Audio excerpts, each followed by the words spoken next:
கன்னியாகுமரி மாவட்டம் அழகிய மண்டபம் பகுதியில் பணம் கொடுக்கல் வாங்கல் தகராறில் கூலி தொழிலாளியை இரு ஆட்டோ ஓட்டுநர்கள் கம்பால் சரமாரியாக தாக்கி சாலையோரம் இழுத்து போட்ட சிசிடிவி காட்சிகள் வெளியான நிலையில் போலீசார் வழக்கு பதிவு செய்து விசாரித்து வருகின்றனர். இதுகுறித்த கூடுதல் விவரங்களை எமது செய்தியாளர் கண்ணன் வழங்க கேட்கலாம். வணக்கம் கண்ணன், விவரங்கள் என்ன?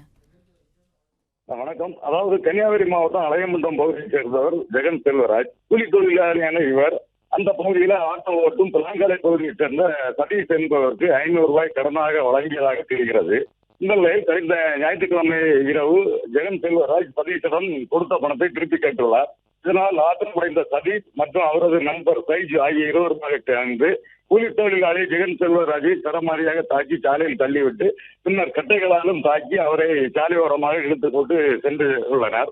இதில் கொடிகாயமிழந்த ஜெகன் செல்வராஜ் அக்கப்பக்கத்தினர் மீட்டு சிகிச்சைக்காக ஆசாரிப்பம் மருத்துவக் கல்லூரி மருத்துவமனைக்கு அனுப்பி வைத்த நிலையில புகாரின் அடிப்படையில தக்கலை போலீசார் வழக்கு பதிவு செய்து தலைமறைவான 2 ஆட்டோ டிரைவர்களை தேடி வருகின்றனர். இந்த நிலையில கூலி தொழிலாளியை ஆட்டோ டிரைவர்கள் கட்டையால் சரமாரியாக தாக்கும் சிசிடிவி காட்சி பதிவுகளும் வெளியாகி பரபரப்பை ஏற்படுத்தியுள்ளது. பிளே ஸ்டோர் மற்றும் ஆப் ஸ்டோரில் இருந்து பாலிமர் செயலியை QR கோடு மூலம் பதிவிறக்கம் செய்யுங்கள். செய்திகளை உடனுக்குடன் பெறுங்கள்.